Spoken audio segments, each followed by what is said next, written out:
سلام به خدمت برای خوشگلی نازارم. امروز دوی رشم است، روز زوان دانگی هم. طبق ماده 15 کمار اسلامی که در مجلس تصویب بیه، هر کسی حقی در شهر خواه و زوان دانگی خواه درس بخوانی و بنویسنه، یادنامه مجله و روزنامه و چیزی که در شهر خواه پشتو حق داری و زوان خواه چاپیان بکه.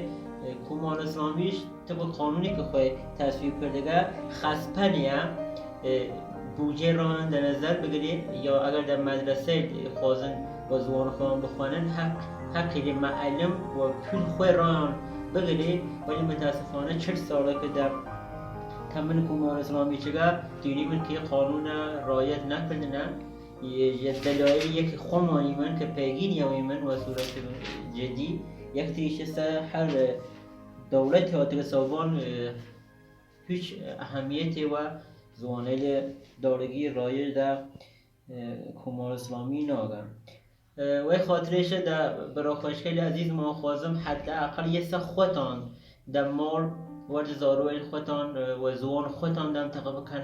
اگر کنن خودتان رنویس کلی یادیان بین که آسیمیلاسیون گرتل سمان جوشتر زوانمان در بین نماید.